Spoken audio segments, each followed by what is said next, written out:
नमस्कार, मैं सुनीता कथा मंथन में आप सबका स्वागत करती हूँ। कथा मंथन में आज सुनिए ताराचंद्र बंदोपाध्याय जी की कहानी तारिणी मल्ला। तारिणी मल्ला की सहज स्वाभाविक मुद्रा ही बन गई है, सिर्फ काफी नीचे तक झुका झुका कर चलने की, जैसे कि यह उसका स्वाभाविक ही रूप हो, जबकि उसके शरीर की ऊंचाई अस्वाभाविक ढंग से बहुत ही लंबी है। परिणाम स्वरूप घर में प्रवेश करने के दरवाजे के ऊपरी हिस्से से वृक्षों के नीचे से गुजरते समय उनकी डाली से साधारण झोपड़ियों की चालों से अनेक बार उसके माथे पर जोर जोर की चोट भी लग चुकी है और ऐसे ही चोटें खा खा कर ठगे जा जाकर उसने सिर झुकाकर चलना सीख लिया है। परंतु वही तारिणी जब नदी की खुली छाती पर अपनी नौका को खेता होता है तब अपने स्वाभाविक शरीर को बिल्कुल सीधा तान कर ही रखता है। उसके शरीर का सहज स्वाभाविक रूप वहां स्पष्ट दिखलाई पड़ता है, जिसमें कहीं भी तनिक सी कोई लचक नहीं होती। ताड़ के पेड़ से बनी हुई अपनी बड़ी नैया के एक किनारे पर खड़े होकर अपनी लंबी और मोटी बांस की लग्गी से नीचे की ओर धक्के मार मार कर यात्रियों से खचाखच भरी अपनी नैया को वह इस पार से खेते खेते सीधे उस पार ले जाकर भिड़ा देने के बाद ही थमता है। आषाढ़ का महीना है। अंबुवाची त्योहार के उपलक्ष्य में जो यात्री दर्शन पूजन के लिए गए थे, लौटते समय उनका जो रेला यहाँ पहुँचा है, उसकी भीड़ से तो मयूराक्षी नदी के इस गनुटिया घाट पर जैसे एक बाजार ही लग गया है। पैदल चलने के परिश्रम से हारे थके यात्रियों के इस झुंड में सभी के सभी औरों से पहले ही नदी को पार कर जाने के लिए उतावले हो रहे हैं। हुक्के की अपनी गुड़गुड़ी पीते पीते ही तारिणी ने जोर की हाँक डांट लगाई। और नहीं पुजनिया ठकरानो, अब और नहीं, जरूरत से बहुत ज्यादा सवारी पहले ही चढ़ चुकी है। इस समय की हर सवारी गंगा स्नान करने के पुण्य प्रताप के भार से और भारी हो गई है। इन सभी के इस पुण्य से भारी हुई सवारियों के बोझ को मेरी नैया और ना सह पाएगी। नैया पर चढ़ने से सवारियों को वह रोके जा ही रहा था कि तभी एक वृद्ध महिला विनती करते हुए चिल्ला उठी, बस एक सवारी और भाई, बस एक, यही मेरा एक बेटा है और चढ़ा लो। उधर दूसरी ओर से एक और युवती पुकार उठी, अरियो साबी, अब उठ भी आना, जल्दी चढ़ा, दुश्मनों को हाड़ के दांत को फैलाकर अब और हंसने की जरूरत नहीं पड़ेगी। साबी, जिसका पूरा नाम है सावित्री, उम्र की अल्लड़ नवयुवती, वह अपने लोगों के आसपास के गांव के कई दूसरी नवयुवतियों के साथ हंसी मजाक भरे वार्तालापों में ऐसी मगन थी कि बात करते करते हंसी की किलकारियां भरते जैसे लोट पोट हुई जा रही थी। उसने वहीं से पलटकर उत्तर दिया, तुम सब चली जाओ, अब इसके बाद जब नैया दूसरा खेप ले जाएगी तब उसी में चढ़कर हम सब की सब एक साथ आ जाएंगी। तारिणी हड़बड़ाते हुए सिफारिश सी करता हुआ बोल पड़ा, नहीं रे छोकरी, तू तो इसी खेप में नैया में चढ़ा, तेरे अकेले का भार भी बहुत है। तुम्हारी जैसी इन तमाम कन्याओं के चरण अगर एक साथ ही मेरी इस नैया पर पड़ेंगे तो तुम लोगों के बोझों से चपकर मेरी यह ढोंगी नैया तो निश्चय ही डूब जाएगी। बातचीत करने में अत्यंत प्रगल्भ मुखर साबी प्रति उत्तर में चहक पड़ी, डूबने को होगी तो तुम्हारी इन बुढ़ियों की खेप जो इस बार नैया में जितनी भरी है ना, उसी में डूब जाएगी तेरी नैया। अरे ओ मल्ला, क्योंकि इनमें से किसी ने 10 बार तो किसी ने 20 बार गंगा स्नान कर करके पुण्य का बोझा बहुत बढ़ा लिया, जबकि हम सब की तो यह बस पहली पहली बार पुण्य की कमाई है। दोनों हाथों को जोड़कर तारिणी फिर बोला, ठीक कहती हो मातेश्वरी, परंतु तुम लोग तो अपने इस एक बार में ही गंगा की लहरों को माथे उठाए ले आई हो। उसकी यह बात सुनकर यात्रियों का दल जोर जोर की आवाजें कर हंसने लगा। फिर उस मल्ला ने अपनी लग्गी को हाथ में संभाला और कूद कर डोंगी नैया के एक सिरे के माथे पर आ चढ़ा। उसका सहयोगी मल्ला काला चांद अभी तक यात्रियों से खेवा का भाड़ा वसूलने में ही लगा हुआ था। वह जोर जोर से हाँक लगाता हुआ बोला, नदी पार करने के खेवा का पैसा देने से किसी ने फाकी तो नहीं मारी है, देख लो, अब भी ठीक से देख लो, खेवा दिए बिना कोई यूं ही ना चला जाए। इतना कहने के साथ ही साथ उसने डोंगी नैया को एक जोर धक्का दिया, जिससे नैया नदी के पानी में बह चली। उसके साथ ही साथ वह भी नैया पे चढ़ाया। लगी से एक भारी धक्का मारकर तारिणी ने फिर आवाज लगाई, हरी हरी बोलो भाई, सब हरी हरी बोल, हरी बोल, हरी बोल। सारे के सारे यात्री एक ही स्वर में चिल्ला उठे, हरी बोल, हरी बोल। इतने इतने सारे यात्रियों के कंठ से एक साथ उठी हुई हरी बोल की ध्वनि नदी के दोनों तटों पर खड़ी वनों से भरी हुई धरती के बीच प्रतिध्वनित होती हुई देर तक फिरती रही। नैया के नीचे अत्यंत प्रखर स्रोत में बहती हुई मयूराक्षी नदी अपनी दबी दबी क्रूर हंसी के कलरवों के साथ बहती चली जा रही है। यात्रियों के भीड़ के स्वर पार करो हे हरी, अब तो तारो हे हरी गूंज रहे थे। तभी हंसते हुए तारिणी मल्ला बोल उठा, आप लोग चाहे तो मेरा नाम भी भज सकती हैं, आखिर मैं भी तो पार ही लगा रहा हूं।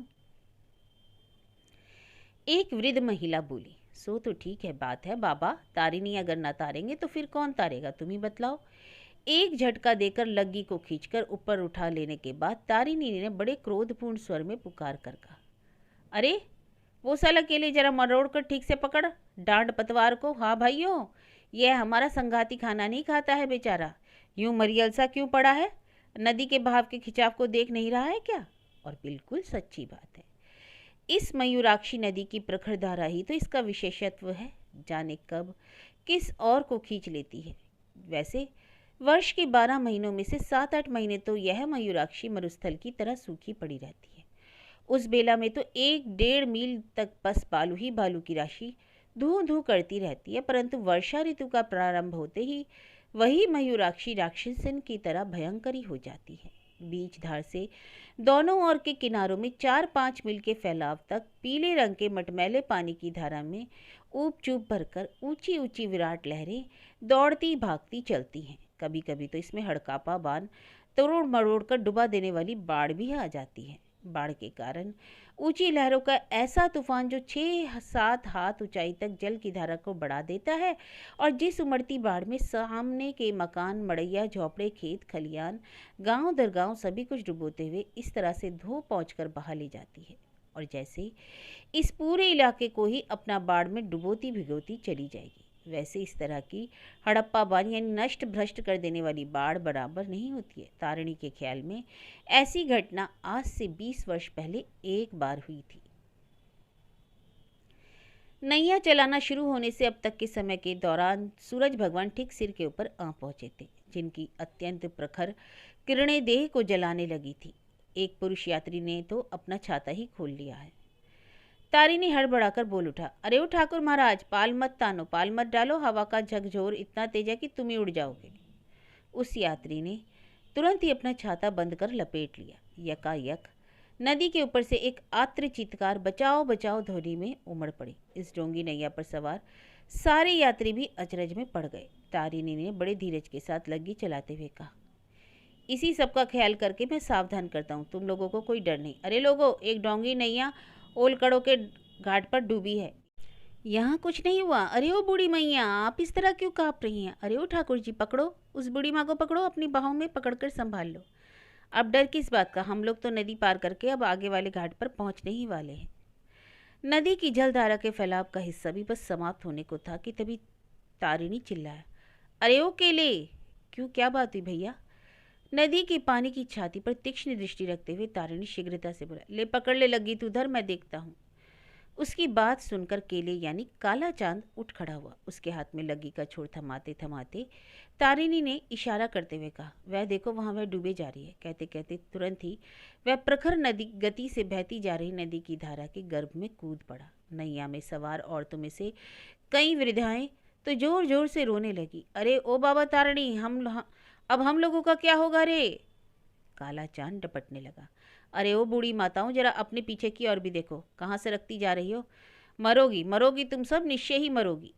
पीली पीली मिट्टी को बहाकर जलधारा में ले आने के कारण मयूराक्षी नदी के पीले पड़े पानी के उस बहाव के बीच में सफ़ेद रंग की कोई एक चीज़ कभी ऊपर उभरती तो कभी नीचे डूबती। इसी तरह करते करते फिर कुछ दूरी तक बहती हुई चली आ रही थी। उसको देखकर ही तारिणी बड़ी तेजी के धारा के बहाव की ओर हाथ पैर मारे तैरता बढ़ रहा था। उसके इस प्रकार बढ़ने में जैसे एक बड़ी सी धारा के बहाव की ओर स्वच्छंद गति दिखाई पड़ रही थी। डूबती उतरती बही जाती हुई उस चीज़ के पास वह अब आ ही पहुंचा था कि ठीक उसी क्षण वह चीज़ डूब गई। परंतु उसके ठीक संग संग ही तारिणी ने भी गहरी डुबकी लगा दी और देखते देखते वह कुछ दूर तक बहता चला गया। फिर ऊपर उठा, तब दिखाई पड़ा कि उसके हाथ में घने काले रंग की कोई चीज पड़ी है। उसे पकड़ते पकड़ते, खींचते खींचते धारा से थोड़ा टेढ़े होते हुए तिरछे तिरछे तैरता आगे बहता चला।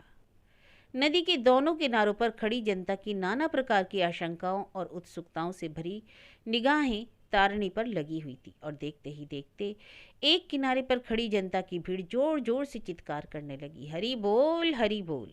तभी नदी के दूसरे किनारे की जनता ने ऊंची आवाज में प्रश्न करना शुरू किया, ऊपर उठा रहा है क्या? ऊपर उठा है क्या है? आजा आजा। काला चांद उस बेला में उस डोंगी नैया को बड़ी होशियारी से खेता हुआ तेजी से आगे बढ़ा जा रहा था।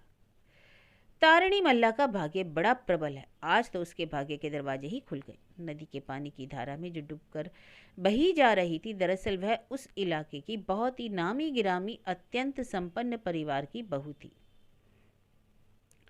वस्तुतः ओल कूड़ा के घाट पर कोई डोंगी नैया नहीं डूबी थी, बल्कि बहुत लंबा घूंघट काढ़े रहने वाली यह नववधु ही एक नैया के किनारे पर दबाव बनाकर थोड़ा सरक कर सुरक्षा पूर्वक बैठने की कोशिश करने की अपनी हड़बड़ाहट में वैसी विपत्ति बुला बैठी थी। उसने डूबने से बचने के लिए हाथ पांव फेंके फाके भी थे, परंतु दामी मोटी बनारसी साड़ी के लंबे घूंघट के कारण उसके हाथ ठीक ठिकाने की जगह पर पहुंचे ही नहीं, और वह नदी की धारा के पानी में जा गिरी। डूबते उतरते इस प्रकार बहते हुए उसने कुछ पानी भी पी लिया, परंतु अभी उतनी देरी नहीं हुई थी और पानी भी उसने ज़्यादा नहीं पिया था, अतः थोड़े बहुत घरेलू कला कौशल से ही उसके पेट का पानी बाहर निकल आया। तदंतर उसकी चेतना फिर लौट आई। वस्तुतः अत्यंत कच्ची उम्र की कन्या थी वह। अभी 13 या 14 वर्ष से अधिक आयु तो निश्चय नहीं हो सकती। देखने में बड़ी ही रूपवान, कांतिमती और शुभ दर्शना। उसके सुंदर शरीर पर सोने और मणिमुक्ताओं के गहने ढेर सारे पड़े थे। कानों में कुंडल और कर्णफूल, नाक में बड़ी नथ जिसे खींचकर जूड़े तक ले जाया गया था। हाथों में बाला, चूड़ी, शाखा, कंगन तथा गले में जड़ाओं बड़ा हार। होश आने के बाद काफी देर बाद भी वह थर थर कांप रही थी। थोड़ी देर बाद ही उस नव परिणीता बालिका वधु के पति महोदय और उसके ससुर जी भी इस घाट पर आ पहुंचे। तारिणी ने उन्हें दंडवत प्रणाम करते हुए ऊंची आवाज में पुकारा, गोड़ लग रहा हूँ घोष महाशय जी आपके। उसी हड़बड़ी में उस कन्या ने अपना घूंघट फिर तान लिया। तारिणी बोला, अब और लोक लज्जा में मत नहाओ माँ। अरे थोड़ा दम तो लो, ठीक से सुस्ता लो। लोकोक्तियों में कहते हैं ना, लाज में पड़कर जो माँ होटती है कुकड़ी, वह सिद्ध होती है विपत्ति की दुकड़ी। संकट के समय लाज शर्म की परवाह करने के चक्कर में अपना विनाश बुला लेना ठीक नहीं। घोष महाशय ने आगे बढ़कर बड़े प्रसन्न मन से पूछा, बोल तारिणी, तुझे बख्शीश में क्या चाहिए? जी खोलकर क्या चाहता है तू बोल। तारिणी मल्ला रह रहकर अपने सिर खुजलाते खुजलाते हैरान हो गया। सोच सोचकर परेशान हो गया कि उसे चाहिए क्या। अपने मन से वह किसी भी एक इच्छा पर अपने को स्थिर नहीं कर पाया। अंततः उसके मुंह से बोल फूटा, पूरी एक हाड़ी देशी शराब का दाम मालिक, मानो 8 आना। घाट पर जनता की इकट्ठी हो गई। इस भीड़ में वह जो साबी नाम की छोकरी थी वह बोल पड़ी, अरे ओ मुझो से कैसा माँ बा का बेवकूफ है, तो मांगना है तो मूल्यवान वस्तु मांग लेना रे बाप। तारिणी को जैसे अब नए सिरे से ख्याल आया। अपने सहज स्वाभाविक रूप से गर्दन झुकाकर माथा नीचा करने की आदत के अनुसार झुककर उसने शर्मीली हंसी हंसते हुए कहा, नाक में पहनने की एक सुंदर सी नथ दे दे घोष महाशय। जनता की उस भीड़ में से वही छोकरी साबी फिर से चहक उठी, क्यों रे मर्दुआ तारिणी, जान पड़ता है तेरी बहू तुझसे खूब नाक चढ़ाकर बातें करती है क्या। उपस्थित जनता में हंसी का ऐसा तूफान आ गया कि सबके अट्टहास से नदी का यह खेयाघाट गुंजयमान हो गया। नदी में डूबने से बची हुई बालिका वधु थोड़ी सी हिली डुली, परंतु उसने अपना घूंघट नहीं खोला। उसके लंबे घूंघट के नीचे से उसका गोरे रंग का कच्ची उम्र का नाजुक और सुडोल हाथ जैसे अपने आप ही बाहर आया। उसकी लाल लाल हथेलियों के ऊपर सोने की एक बड़ी ही सुंदर नथ सूरज की किरणों के उस प्रकाश में चमकने लगी। घोष महाशय ने उल्लासपूर्वक कहा, वह नथ तो उठाकर रख ले, आने वाले दशहरे के समय पर्व त्योहार पर दी जाने वाली दान दक्षिणा, कपड़े और चद्दर वगैरह तो हमारे पास तुम्हें देने के लिए अब निर्धारित हो ही गई, समझ गया तारिणी। और इधर आ, ये ले 5 रुपया रख ले। कृतज्ञता के बोझ से और भी अधिक झुककर तारिणी ने उन्हें फिर प्रणाम किया, फिर विनती भरे स्वर में बोला, परंतु मालिक, आप मेरे लिए जो चादर देने को कह रहे हैं उसके बदले अगर पत्नी के पहनने की एक साड़ी, वही होगा रे, वही होगा, घोष महाशय ने प्रसन्न होकर कहा। साबी नामक वह युवती इस बार जीभ चटकारती हुई बोली, हाय हाय रे, तेरी उस पत्नी को अगर मैं एक बार देख पाती रे तारिणी। तारिणी ने दबे हुए स्वर में कहा, अरे वह कोई देखने लायक थोड़ी है, महाकाली कलुटी कुत्सित और भद्दी है, उसे तू क्यों देखेगी भला। उस दिन रात की बेला में तारिणी ने खूब जमकर शराब पी। पूरे गले तक शराब भरकर वह लौटा और नशे का नतीजा ऐसा कि पैर इधर धरता तो वह उधर पड़ जाता। पाँव को धरती पर ठीक से टिका पाने में जब उसे कठिनाई होने लगी तब अपने साथ चल रहे अपने चेले कालाचंद से उसने झुंझलाकर पूछा, लोगों की आने जाने वाली इस राह में किसने ऊंची नीची सीढ़ियों की तरह जगह जगह काट कूट कर डाली है रे कलवा। जहाँ देखो वहीं गड्ढा, जहाँ देखो वहीं ढूंढ, इधर ऊंचा तो उधर नीचा, जैसे नाला ही काट दिया। अब देखो अब एक और आ पड़ा यह गड्ढा। कालाचंद खुद भी शराब के नशे में चूर चूर हो रहा था, अतः उसने उत्तर में केवल हुंकार भरी। तारिणी फिर बोला, अब ये देखो हर जगह जल ही जल भरा, पानी से जैसे धरती ही डूब गई। कोई बात नहीं रही कलवा, चल तैरते हुए ही घर चले, अब तो ना कहीं नीचा दिखता है ना ऊंचा, सब एक समान पानी का पारावार। कहते हुए डगमगाते हुए कदम रखकर वह वायुमंडल में अपने दोनों हाथों को आगे पीछे दाएं बाएं झटक झटक कर चलने लगा, जैसा कि नदी में तैरते समय करता है। लगता था जैसे तैरने का अभ्यास करता हुआ अभिनय कर रहा हो।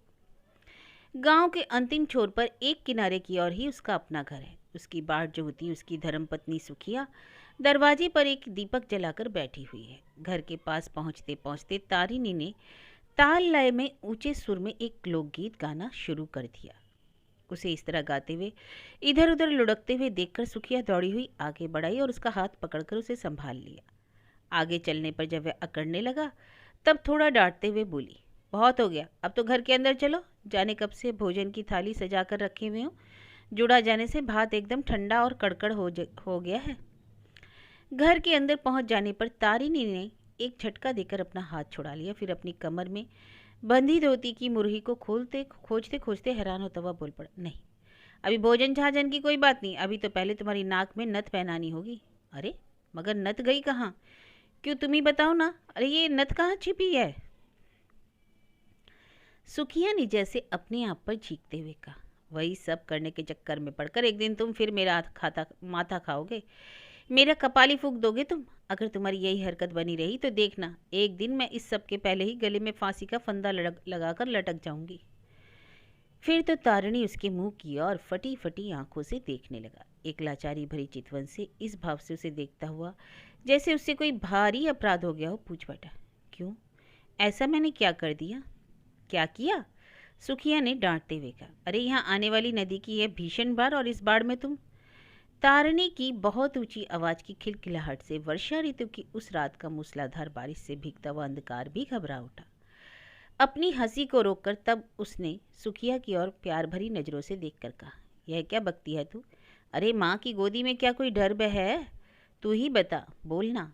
जो तू बोलती है ये नदी बाढ़ तो हमारी माँ है, हम बच्चे किलकारियाँ लेते हैं उसमें और तू उसी से डरती है। अरे पेट भरकर भोजन करने का सौभाग्य जो हम लोगों को मिला है वह तो इस मयूराक्षी माँ की कृपा से ही तो है। अब चुप क्यों हो गई, जवाब दे मेरी बातों का। तूने उस माँ की बड़ पर ऐसी बात कह डाली। उसके साथ अब और तर्क वितर्क करना छोड़कर सुखिया ने उसे भोजन कराने के काम में मन लगाया। भोजन करने की ठहर पर थाली परसने के लिए वह अंदर चली गई। तारिणी जोर जोर से बुलाने लगा, सुखी, अरे ओ सुखिया, इधर आ ना, जल्दी आ। परंतु उस ओर से कोई उत्तर सुखिया ने नहीं दिया। तब उसी तरह डगमगाते डगमगाते तारिणी घर के अंदर चल पड़ा। भोजन की थाली परसने में व्यस्त सुखिया को उसने जा पकड़ा और उसका कपड़ा खींचते हुए बोला, आ चल चल, तुझे अभी इसी क्षण चलना पड़ेगा। ठीक है पहले साड़ी का आंचल तो छोड़ो छोड़ो छोड़ो, मेरे कपड़े खुल जाएंगे, सुखिया ने झल्लाते हुए कहा। चलेगी कैसे नहीं, जरूर चलना होगा, 1000 बार 300 बार। तारिणी और भी भड़क कर बोला। साड़ी के आंचल को अपनी ओर खींचते हुए सुखिया बोली, अब मेरा कपड़ा छोड़ो, इतनी जिद है तो चलो, मैं चलने को तैयार हूँ, बोलो कहाँ चलना है, चलते हैं। अतिशय प्रसन्न होकर तारिणी ने उसकी साड़ी का आंचल छोड़ दिया। भोजन की परसी हुई थाली को दोनों हाथों में उठाई सुखिया दरवाजे से बाहर निकल गई। तारिणी बड़बड़ाता जा रहा था। चल तुझे अभी दिखाता हूँ, अभी तुझे अपनी पीठ पर लाद कर मैं मयूराक्षी नदी के इस गनूड घाट पर धारा में कूदूंगा, फिर तुझे लिए लिए तैरते तैरते उस पार के 5 धुबी घाट पर जाकर बाहर निकलूंगा।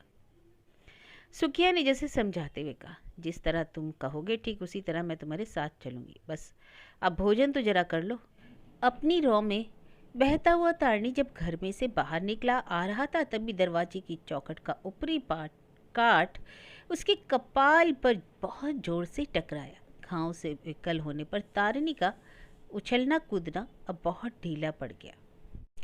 भोजन करते करते उसने फिर आरंभ किया, अरे तुमने क्या मेरी तैराकी देखी नहीं? उस बार नदी की बाढ़ में जब एक जोड़ी बैल बह गए थे, तब क्या मैंने ही उन्हें तो धारा से लड़कर तैरते हुए बाहर नहीं निकाला था? पूरे 15 रुपये, माने 5 रुपये कम, पूरे 20 रुपये उस साल ये मदन गवाले ने ठग लिए थे मुझसे। ये तेरे हाथों में जो शाखा बाला चूड़ी सब सुशोभित हो रही है ना, ये सब फिर कैसे हुई? बोल बोल, साफ साफ बोल, ये सब चीज़ें तुम्हारे किस नाना ने तुम्हें दी हैं? उसकी इस प्रकार की बातों की परवाह ना कर सुखिया दूसरी कोठरी में बैठकर भासी भात के माड़ और खटाई को मिलाकर कांजी बना रही थी। कांजी बहुत ही ठंडी चीज़ है, ज़्यादा नशा हो जाने पर पिला देने पर बहुत ही लाभकारी सिद्ध होती है, अतः वह उसी में मग्न थी, जबकि तारिणी उधर बड़बड़ाए जा रहा था, मदना साले तूने मुझे ठग लिया ना, ठीक है ठग ले जैसे भी हो। सुखिया की कलाई में सांखा और बाला के गहने तो हो गए ना, बस मुझे कुछ दो या मत दो, मुझे कोई परवाह है क्या, आने दे मेरा भी मौका। मयूराक्षी की बाढ़ में एक दिन साला तू गिरा तो जब तक तुझे कई झांकनी दे देकर खूब पानी नहीं पिला दूंगा तब तक तुझे क्या बाहर निकालूंगा, उसके बाद ही तुझे नदी में से बाहर ले आऊंगा।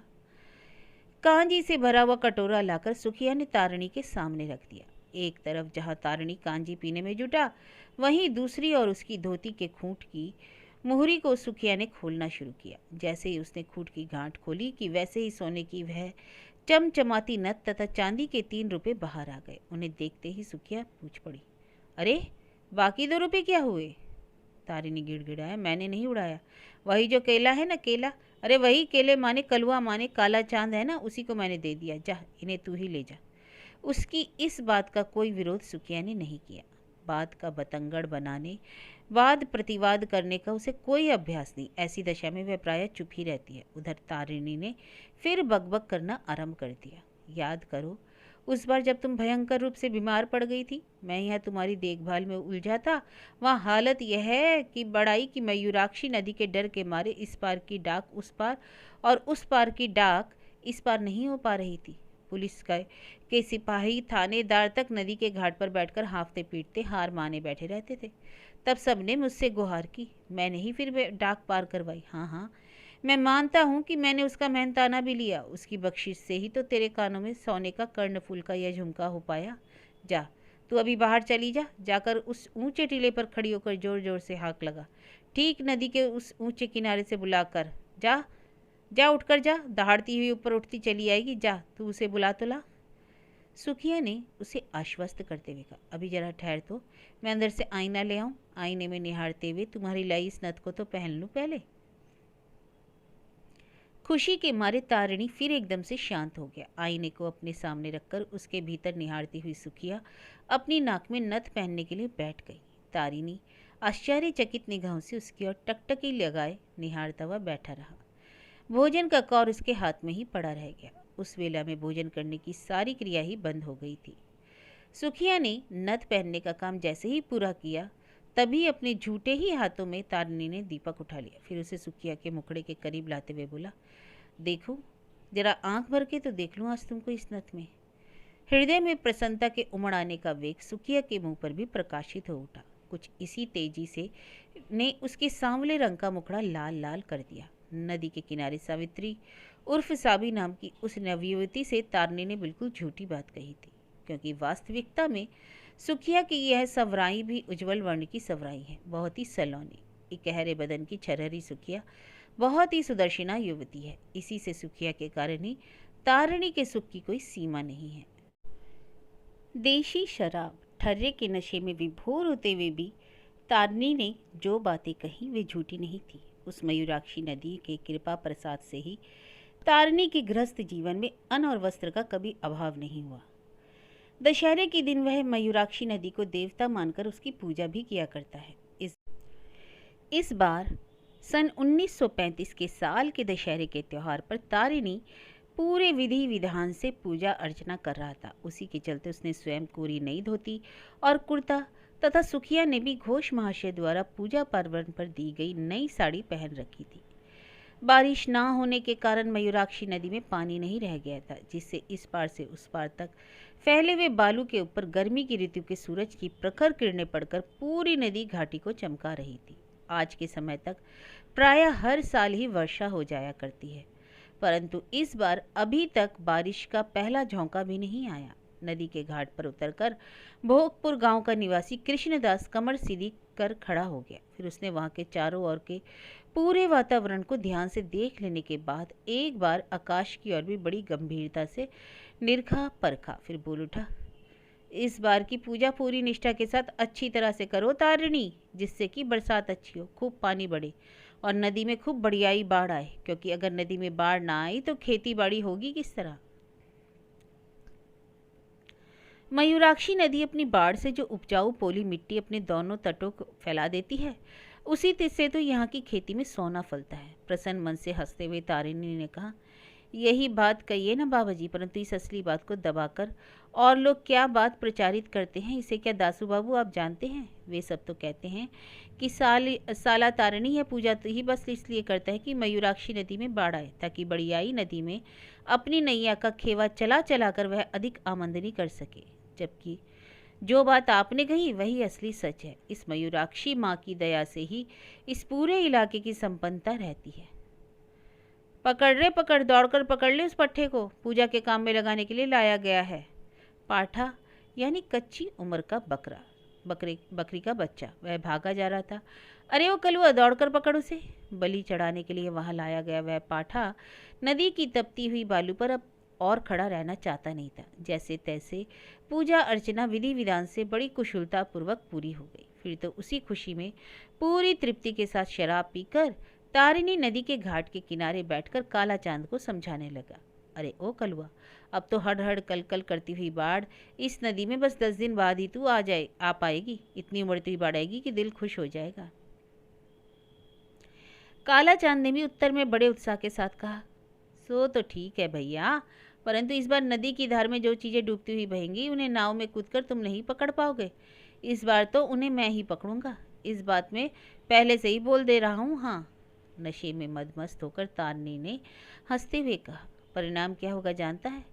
चक्रवाती भंवर में बस 3 बार बुल्ला उभरेगा, बुग बुग बुग। बस ये जो काला चांद है ना, माने करविया चंद्रमा, माने कि तू, बस बिल्कुल धबधब सफ़ेद हो जाएगा। उसकी बात से अपना भयंकर तिरस्कार हुआ समझकर अपमान से बौखलाकर आग बबूला होकर काला चांद गरज पड़ा, अरे क्या बोला तू? फिर से कह तो जरा। अब उसकी बात से तिल मिलाकर तारिणी बिल्कुल तनक कर सीधा खड़ा हो गया कि तभी आगामी संकट को भांप कर सुखिया उन दोनों के बीच आकर खड़ी हो गई। फिर उसने उन दोनों की उस तकरार और झगड़े को मिटाकर फिर उनमें मेल करवा दिया। उसने मध्यम मार्ग सुझाते हुए कहा, जब नदी में मामूली किस्म की छोटी बाढ़ आएगी तो नदी के किनारे उधर जो पाकड़ का पेड़ है वहीं तक जो चीज़ें डूबती उतरती बहेंगी उन्हें मेरा देवर लगने वाला या काला चांद ही पकड़ेगा, और पाकड़ के पेड़ के इलाके से जो आगे बह जाएंगी उन्हें तुम पकड़ा करोगे। सुखिया के पैरों की धूल को अपने माथे पर चढ़ाते हुए कलेजा फाड़कर रोते हुए काला चांद बोल पड़ा, इतनी बड़ी अगर बात ये मेरी भाभी ना होती तो भला और कौन कह सकता था।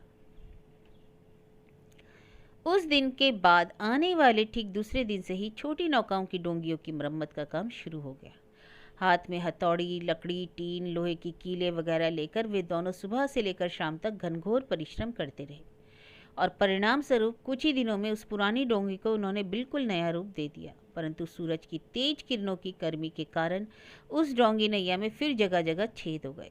आषाढ़ का पूरा महीना बीत गया, परंतु नदी में बाढ़ नहीं आई। बाढ़ आने की तो बात दूर, इस बार तो नदी की बालू को ढक देने भर को भी पानी नहीं हुआ। बस 2-4 बार ही बहुत मामूली सी बारिश हुई।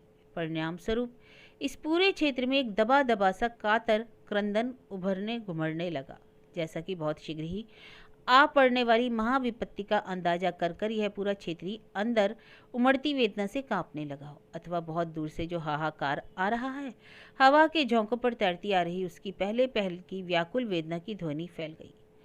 तारिणी के दिन तो अब काटे नहीं कटते, एक एक दिन का खर्च चला पाना मुश्किल हो गया। नदी में पानी की कमी होने के कारण नौका तो चल ही नहीं सकती थी, सो जो सरकारी कर्मचारी अपनी साइकिल लेकर उस पार जाने के लिए आते थे, उनकी साइकिल को अपने कंधों पर उठाकर नदी के उस पार पहुंचा देने के बदले 2-4 पैसों से मिल जाते। उन्हीं से वह देशी शराब पीता था। सरकारी कर्मचारियों का आने जाने का दौर इस समय कुछ ज़्यादा ही बढ़ गया। पता लगा कि वे लोग यहाँ इस बात की जांच पड़ताल करने आते हैं कि इस इलाके में सचमुच ही सूखा या अकाल पड़ा है कि नहीं। उनके आने जाने से साइकिलें पार करा करा कर जो कुछ पैसे मिलते, उसके अलावा भी एक विशेष चीज़ भी मिल जाया करती, और वह था सिगरेट पीकर उनके अनपिए टुकड़ों को फेंक देने से बची हुई सिगरेट की छोटी बची टुकड़ियाँ। सावन का महीना शुरू होने की पहली बेला में ही नदी में बाढ़ आ गई।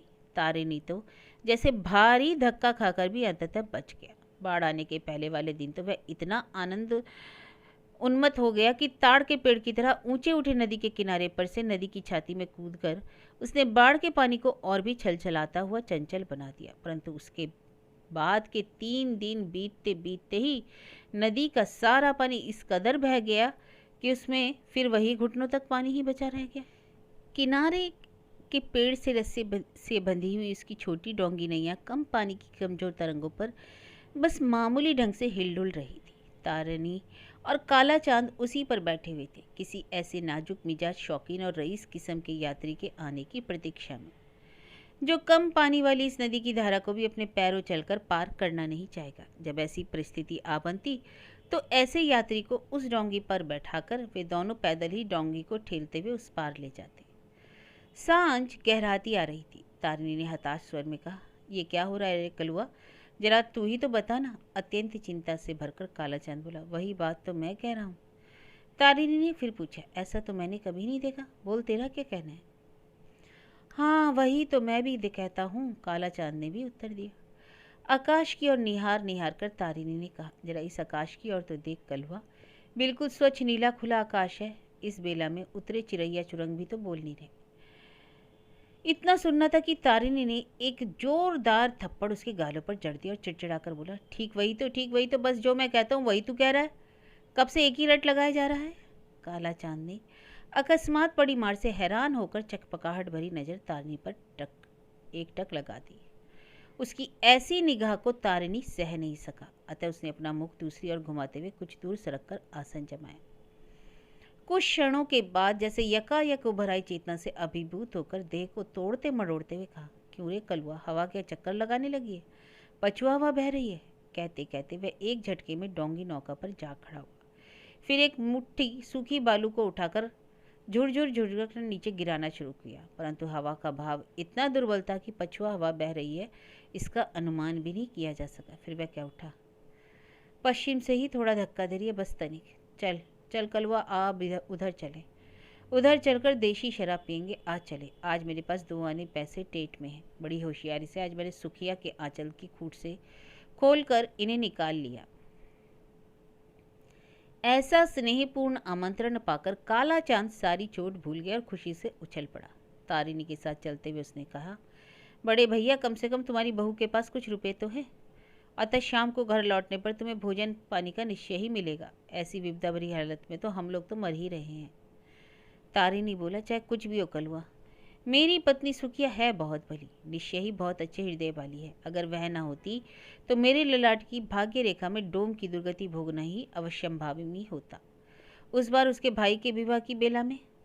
उसकी बात को बीच में ही काटते कालाचंद कह उठा, जरा ठहरो भैया, ताड़ का एक फल उधर गिरा पड़ा है, उठा लाऊं। कहते कहते पास के मैदान में नीचे की ओर उतर पड़ा। गांव के गौड़े के पास एक बड़े छायादार वृक्ष के नीचे आदमियों का एक भारी झुंड बैठा हुआ था। उनके पास जाकर तारिणी ने उत्सुकता से पूछा, कहो भाई लोग, तुम कहाँ जाओगे? तुम लोगों का अपना घर द्वार गांवपुर कहाँ है? उनमें से एक व्यक्ति ने उत्तर दिया, हम लोगों का घर द्वार तो बड़ी चंद्रपुर गांव में है, परंतु हम अपने गांव नहीं जा रहे, बल्कि मेहनत मजदूरी खटने के लिए हम सभी लोग वर्धमान शहर जा रहे हैं। तब तक काला चांद भी आ पहुंचा। उसने पूछा, वर्धमान में बारिश हुई है क्या? बारिश तो नहीं हुई, परंतु वहां पानी का उतना अभाव नहीं, वहां नहर बन गई है इसी वजह से।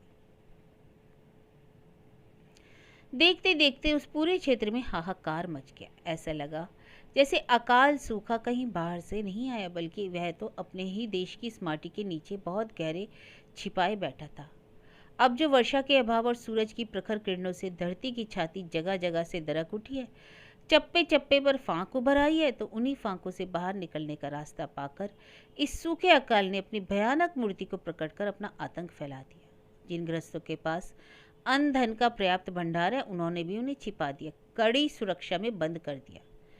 दूसरी ओर जो रोज रोज की मेहनत मजदूरी करके कमाते खाते थे, अब कहीं से कुछ ना मिल पाने के कारण भूखा रहकर उपवास करना शुरू कर दिया, और जीविका के साधनों के अभाव में झुंड के झुंड लोगों ने अपना घर द्वार गांव गराव छोड़कर भागना शुरू कर दिया। उस दिन सवेरे सवेरे जगकर तारिणी जब नौका घाट पर आया तो देखा कि काला चांद वहां नहीं है। उसके इंतजार में बैठे बैठे कई पहर बीत गए, फिर भी काला चांद अपना काम करने घाट पर नहीं आए। तब तारिणी वहां से उठकर दौड़ा दौड़ा उसके घर जा पहुंचा, पुकार लगाई, काला चांद, अरे ओ कलुआ। कई बार पुकार लगाने पर भी उत्तर नहीं आया। उसके घर के अंदर जाकर देखा तो पूरा घर द्वार सूना सूना था, कहीं पर कोई नहीं। तब वह उसके बगल वाले घर में चला गया, परंतु वहां भी सूना सूना था। फिर तो केवल वही घर नहीं, बल्कि उसने काला चांद का पूरा मोहल्ला खोज डाला, परंतु उसकी तो पूरी मनुष्य प्राणियों की ही कोई गति नहीं थी, पूरी बस्ती ही सूनी थी। उसके बाद वह आसपास की कई पट्टियों में गया। पास की एक पट्टी चासी पाड़ा माने खेतिहर किसानों की पट्टी में जाने पर लोगों ने बताया कि काला चांद की पट्टी के सभी लोग कल रात को ही अपनी पुश्तैनी निवास भूमि छोड़कर अन्यंत्र चले गए। उस पट्टी के मुखिया हारू मोड़ाल ने बतलाया, अरे भाई तारनी, मैंने तो उन लोगों से बार बार कहा, आरजू मिन्नत की कि मत जाओ, सभी के सभी लोग अपनी भीटा माटी छोड़कर मत भागो, परंतु मेरी बात किसी के कान में नहीं गई। उल्टे यहाँ तक कहा कि यहाँ रहने से तो अच्छा है हम लोग बड़े लोगों के गांव में जाकर भीख मांगकर गुजारा कर लेंगे। तारिणी के हृदय के भीतर जाने कैसी कैसी कचोटें शुरू हो गई। जनमानवहीन उस सूनी पट्टी की ओर निहारते हुए उसने केवल एक लंबी सांस फेंकी। हारू मोड़ल ने फिर कहना शुरू किया, अब इस प्रदेश में बड़े आदमी लोग क्या है भी, अरे सभी के पैंदे में छेद हो चुका है, नीचे से सभी खाली हैं। उन बेचारों की तो हालत और भी खस्ता है, और भी दारुण। विपत्ति उनके सिर चेपी है, क्योंकि पेट भरने के लिए अन्न का दाना भी खाने को ना मिला हो तो भी वे मुंह से अपनी सच्चाई कबूल नहीं कर सकते। भूखे रहकर भी वे बराबर ऐसा ही दिखाएंगे कि उन्होंने पेट भर भोजन किया है। उनकी हालत का अंदाजा इसी से कर लो कि यही जो वह गांव है ना जिसका नाम पलाश डांगा, उस पलाश डांगा के बहुत ही इज्जतदार धनी मानी मशहूर परिवार के एक मालिक ने अपने गले में फांसी का फंदा लगाकर आत्महत्या कर ली। कहने को कोई चाहे जो भी कारण बतलाए, परंतु सच्चाई यही है कि वह अपने अभावों के कारण ही फांसी पर झूला है। सुनकर तारिणी तो एड़ी चोटी से गनगन कांप उठा। दूसरे दिन नदी के घाट पर एक बड़ा ही हृदय विदारक विभत्स कांड दिखाई पड़ा। चबूतरे के पास एक वृद्धा महिला की मरी हुई देह पड़ी थी। उसके शरीर में से नोच नोच कर सियार और कुत्ते काफी मांस खा गए थे। फिर भी करीब जाने पर तारिणी ने उसे पहचान लिया। वह उस गांव में एक मोची परिवार की वृद्धा माता थी। ऐसी भाग्यहीन का क्या करे, चूंकि वह इतनी कमजोर हो चुकी थी कि चल फिर भी नहीं सकती थी।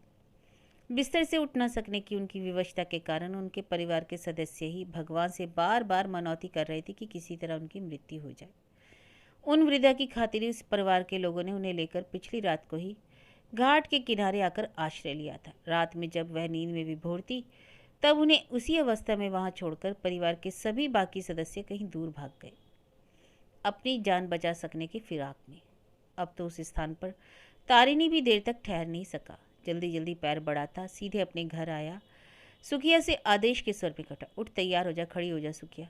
4-6 आवश्यक कपड़े और कुछ गहना गाठी पेट के नीचे आंचल में सावधानी से बांध ले। फिर चल, यहाँ से निकल चलते हैं। अब और इस गांव में नहीं रहेंगे, अब हम शहर की ओर जाएंगे, वहां कम से कम रोज मजदूरी तो मिलेगी। सुखिया जब उसके आदेश का पालन करती हुई सब सांजों सामान बांधने लगी, तब तारिणी ने देखा कि गहने के नाम पर बस हाथ की कलाइयों में पड़े शाखा बाला के अलावा कुछ तो सुखिया के पास है ही नहीं। तारिणी ने आश्चर्यचकित होकर पूछा, बस यही एक शाखा? और बाकी गहनों का क्या हुआ? एक बड़ी ही मुरझाई हुई फीकी हंसी हंसते हुए सुखिया ने उल्टे ही पूछा, तो फिर इतने दिनों तक घर का खर्चा पानी सब चला किसके जोर पर? तारिणी ने अपने पूर्वजों का वह अपना ग्राम छोड़ दिया। लगातार 3 दिनों तक चलते चलते थककर चकनाचूर हो जाने पर उस दिन सांझ की बेला में एक गांव के किनारे उन लोगों ने रात भर आराम कर लेने की गरज से पड़ाव डाल दिया। थकावट मिटाने के लिए वे विश्राम कर रहे थे। ताड़ के 2 पके हुए फलों को लेकर उन्होंने चूस चूस कर वे दोनों अपने रात के भोजन का प्रबंध पूरा कर रहे थे। तभी एक छलांग लगाकर उठते हुए तारिणी एक खुली जगह पर जाकर खड़ा हो गया। वहां से खड़े खड़े ही वह बोला, सुखिया जरा मेरा अंगोछा तो लाना, मैं कुछ देखकर ठीक से समझ तो लूँ। अंगीछे को अपने हाथ में झुला झुलाकर उसकी एक एक स्थिति को उसने बड़े ध्यान से देखना शुरू किया। रात के पिछले पहरों में भोर हरी की वेला में सुखिया की नींद उचट गई।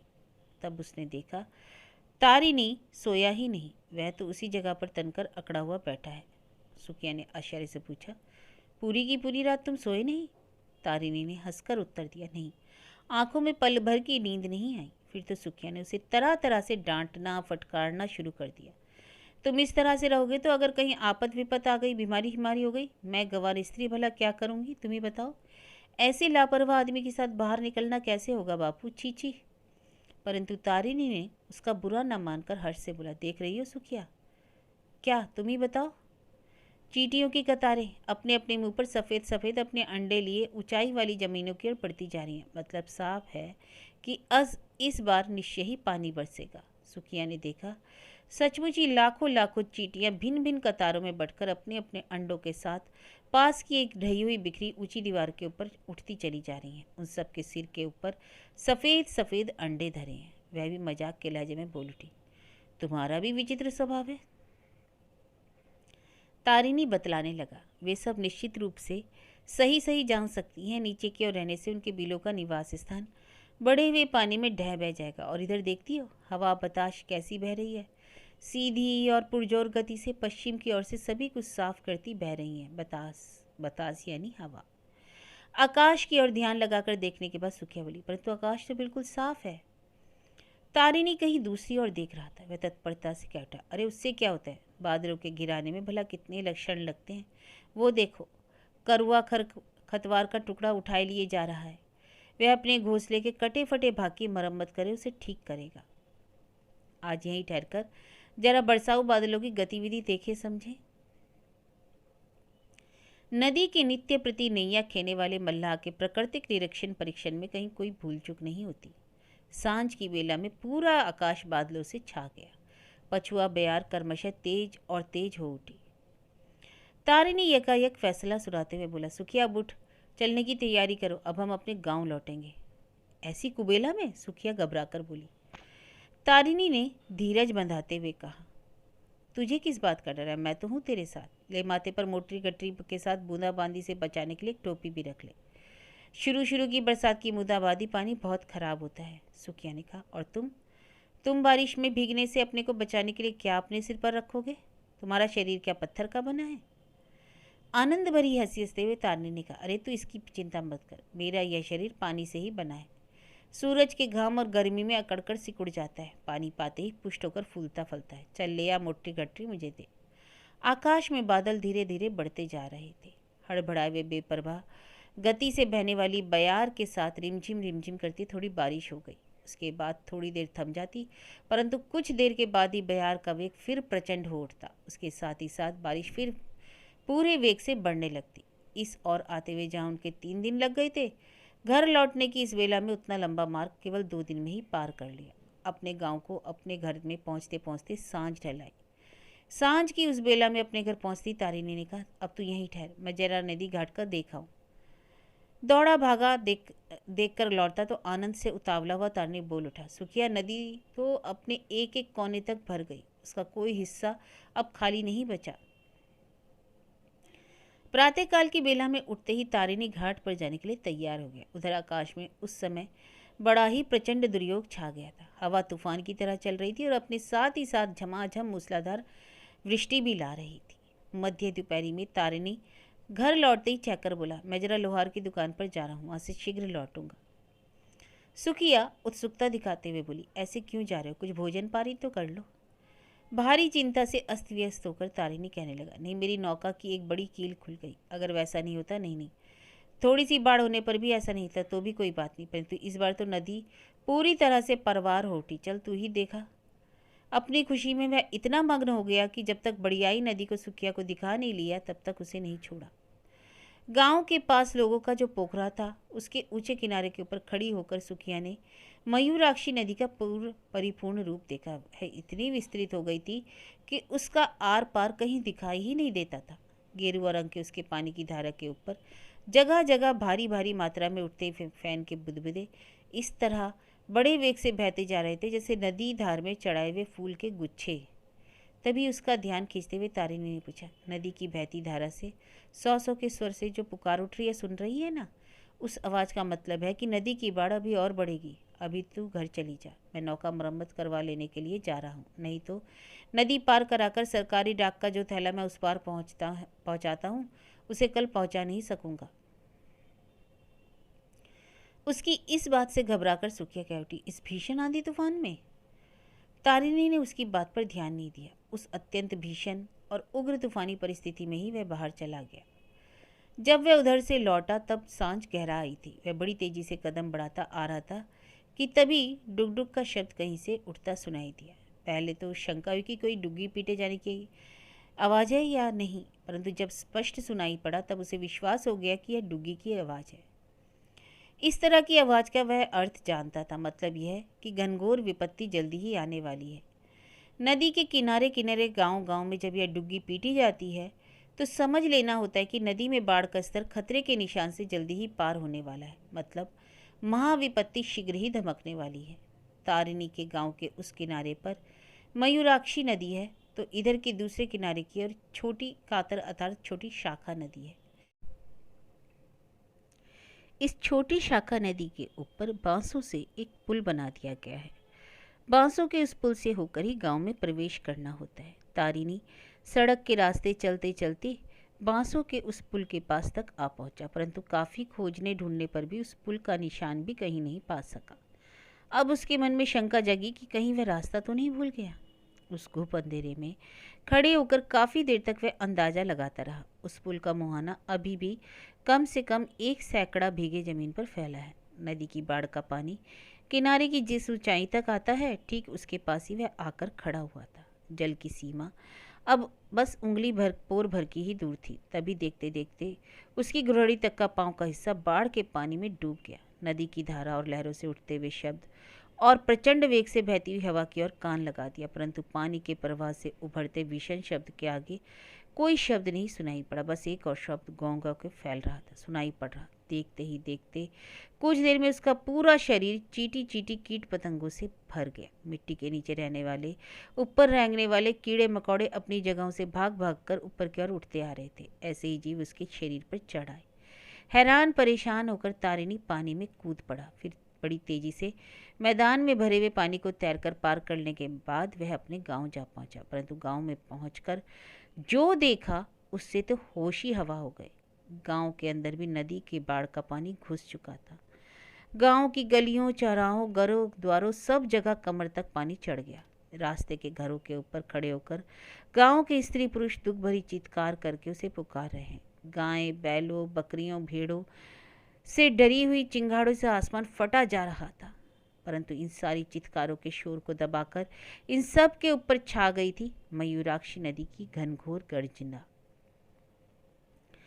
प्रचंड वेग से बहती हवा के थपेड़ों का अट्टहास और तूफानी वर्षा का वज्र निनाद। जिस तरह लूटते हुए गृहस्थ के करुणा क्रंदन को दबाकर लूट खसोट करने वाले डकैतों की रौबदार गर्जना और क्रूर अट्टहास छा जाता है, ठीक उसी तरह मयूराक्षी नदी की तूफानी हवा और भीषण बारिश का शब्द सभी चीखे चिल्लाहटों के ऊपर छा गया। बरसाती तूफानी रात का अंधियारा इतना गहरा हो गया कि रास्ता घाट कुछ भी पहचाना नहीं जा रहा। पानी के बीच जैसे तैसे कदम बढ़ाते चलते रहने पर जाने किस चीज़ के ऊपर तारिणी के पैर जा पड़े। उसकी छुअन से ऐसा लगा जैसे कोई वस्तु, कोई जीव है। कमर से झुककर नीचे ले जाकर तारिणी ने उस वस्तु को ऊपर उठाकर देखा तो एक बकरी का छौना है, परंतु अब जीवित नहीं रहा, मर चुका है। उसे वहीं फेंक कर जैसे तैसे अपने घर दरवाजे के पास तारिणी पहुंचा। वहीं से जोर से पुकारने लगा, सुखिया अरे ओ सुखिया रे। घर के अंदर प्रत्युत्तर में एक शब्द आया। एक असीमित आश्वासन से कंठ से सुखिया ने उत्तर दिया, घबराओ नहीं, यह देखो अपने घर में यहाँ हूँ। अपने घर की चौहद्दी में प्रवेश कर तारिणी ने देखा कि उसके आंगन में कमर भर पानी भर चुका है। सामने की बैठक के चबूतरे पर घुटनों तक पानी में खड़ी होकर मड़ई की छाजन के बांसों को दोनों हाथों से मजबूती से पकड़कर सुखिया खड़ी हुई थी। तारिणी ने अपने मजबूत हाथों से उसका हाथ पकड़कर एक झटके से उसे अपनी ओर खींचते हुए कहा, चल बाहर निकला। झंझा तूफान में ऐसे खतरनाक समय में क्या घर के अंदर रहा जाता है? कभी भी चरमराकर घर ढह जाएगा, उसी में दबकर मर जाएगी रे। तुम्हारे लिए ही तो सारे खतरे उठाकर यहाँ खड़ी हूँ। अगर यहाँ नहीं रहती तो तुम ही बतलाओ मुझे कहाँ ढूंढते भटकते। सुखिया को साथ लेकर चलते चलते पक्की सड़क पर पहुंचकर तारिणी खड़ा हो गया। फिर बोला, तुम ही बताओ सुखिया, अब क्या किया जाए? सुखिया ने दबी दबी जबान में कहा, अभी तो इस जगह पर ही ठहरे रहो। सब लोगों की जो दशा होगी हम लोगों की भी वही होगी। चिंता भरे स्वर में तारिणी ने अकुलाकर पूछा, अगर नदी की बाढ़ और अधिक बढ़ गई तब क्या होगा रे सुखिया? पानी की धारा से उठती हुई चिंगाड़ नहीं सुन रही? सुखिया ने उसे हिम्मत बंधाते हुए कहा, अब इसके बाद भी बाढ़ क्या और बढ़ेगी जी। अगर बाढ़ सचमुच ही और बढ़ जाएगी तो देश क्या बचा रहेगा? क्या भगवान पूरी सृष्टि को नष्ट कर डालेंगे? सुखिया द्वारा दिलाए गए भरोसे को मान लेने से, मन से ग्रहण कर लेने की तारिणी ने भरसक कोशिश की, परंतु सफल नहीं हो पाया। तभी एक जोरदार हड़बड़ करता धड़ाम का शब्द हुआ, जिसके बाद बाढ़ का पानी दूर दूर तक छिटक गया। तारिणी ने सोच विचार कर कहा, हम लोगों वाला घर भी ढह गया रे सुखिया। अब और यहाँ मत ठहर, यहाँ से चल, दूर चले। बाढ़ का पानी अब तो मेरी कमर के ऊपर उठाया है, तुम्हारी तो छाती के जितना ऊंचा हो गया होगा। उसी अंधियारे जाने कहाँ से किसी की आकुल करहा उठी। ठीक ठीक अनुमान नहीं लगा पाया, किंतु इतना स्पष्ट हुआ कि किसी स्त्री के गले की कातर ध्वनि चक्कर लगा रही है। अरे ओ लोगों, मेरा नन्हा मुन्ना बच्चा मेरी छाती से छिटक कर पानी में जा गिरा। हाय मेरा बच्चा। तारिणी जल्दीबाजी करते हुए बोला, सुखिया तू यहीं ठहर, मैं पुकार की आवाज़ से थोड़ा स्वयं होकर आऊँ। इतना कहकर अंधेरे में गुम हो गया। बस केवल थोड़ी थोड़ी देर में उसके कंठ से शब्द सुनाई पड़ते रहे, कौन चिल्ला रहा है? कहाँ है? किस ओर से बोल रहा है? कहाँ गया बच्चा? साफ साफ बतलाओ। दूसरे ही क्षण पलट कर आवाज आई, मैं यहाँ हूँ, इस ओर हूँ। तारिणी फिर जोर से चिल्ला, अच्छा उस ओर?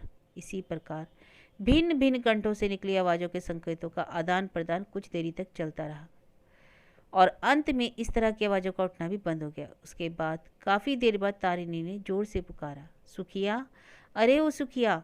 सुखिया ने भी जोर से चिल्लाकर कहा, हाँ मैं इधर हूँ। उसकी कंठ की ध्वनि को लक्ष्य करता हुआ तारिणी उसके पास जा पहुंचा। फिर हड़बड़ाहट में बोला, वहाँ से निकला सुखिया, ले मेरी कमर को अपनी बाहों में ठीक से जकड़ ले। बढ़ती ही जा रही नदी के बाढ़ के रंग ढंग कुछ अच्छे नहीं। उसकी इस बात का सुखिया ने कोई विरोध नहीं किया। बिना एक शब्द मुंह से निकाले उसने तारिणी की कमर के फेटे को मजबूती से पकड़ लिया। तब उसके बाद धीरे से पूछा, किसका बेटा गिर गया था? ढूंढ निकालने में सफल हो गए? हाँ सफल तो हुआ, उसे पा भी गया और पहचान भी गया, वह भूपति मल्ला का बेटा है। तारिणी ने बड़े गंभीर लहजे में कहा। बड़ी सावधानी से पानी को चिरते हुए वे दोनों बढ़ते चले गए, परंतु जहाँ वे इस आशय से बढ़ते थे कि वहाँ क्रमशः जमीन पर पहुँच जाएंगे, पर ठीक उल्टे पानी क्रमशः बढ़ता ही जा रहा था। एक समय ऐसा आया कि अब सुखिया को पैदल चलना संभव नहीं था। तब तारिणी ने कहा, सुखिया तू मेरी गर्दन से पकड़कर पीठ पर चढ़ जा। उसने वैसा ही किया। कुछ देर बाद तारिणी हैरान होकर बोला, हम लोग अब किस दिशा में आ गए रे सुखिया? यह तो उसकी बात पूरी भी ना होने पाई थी कि इसके पहले ही वे दोनों अथाह पानी में डूब गए और दूसरे ही क्षण में उछलकर फिर पानी के ऊपर आ गए। डूबने उतरने के इसी क्रम में तारिणी बोला, ऊंची जमीन की ओर बढ़ने की जगह हम लोग तो नदी में ही आ पड़े रे सुखिया।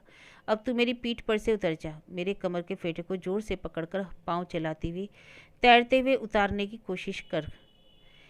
वे दोनों के दोनों तैरते हुए चल तो रहे थे, परंतु अब तैरने की दिशा उनकी मनमर्जी के अनुसार नहीं थी, बल्कि नदी की धारा उन्हें जिस ओर खींचे लिए जा रही थी वे उसी ओर बहते जा रहे थे। अंधकार और भी गाढ़ा और भी गंभीर हो गया।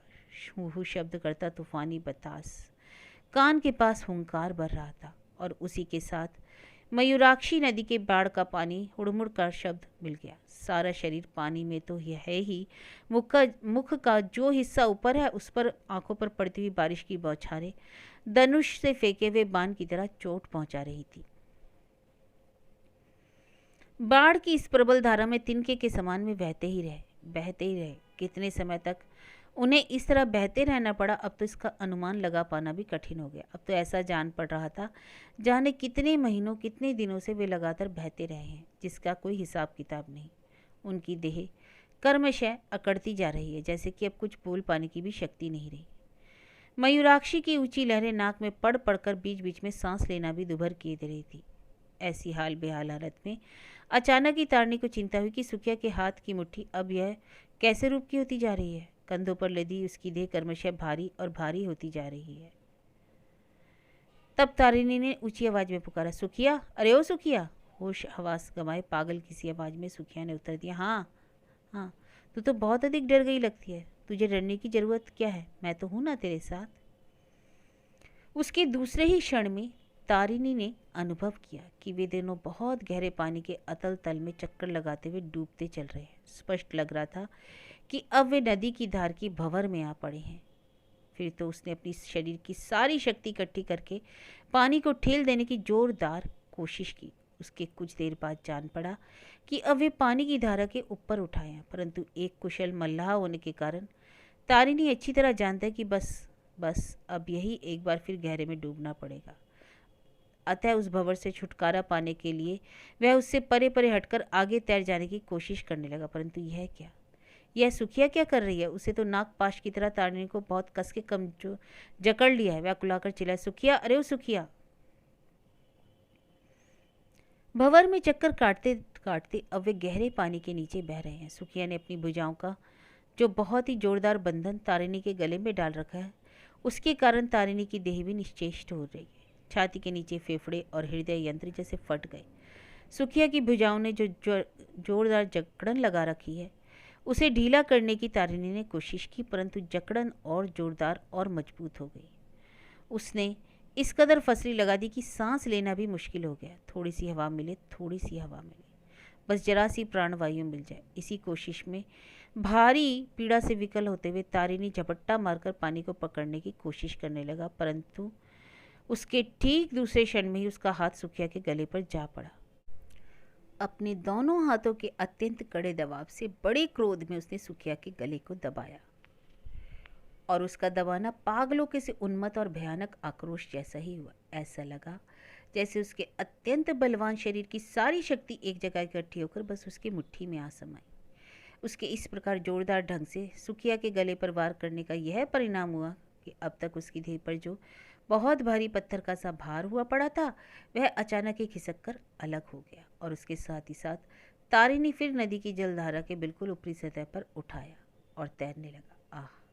उसने पूरी छाती भर बताश प्राणवायु को अंदर खींच लिया। नाक के रास्ते खींची हुई प्राणवायु से छाती को भरकर फुलाते हुए आकुल व्याकुल भाव से उसने प्रकाश और धरती को पाने की मनोकामना भी की।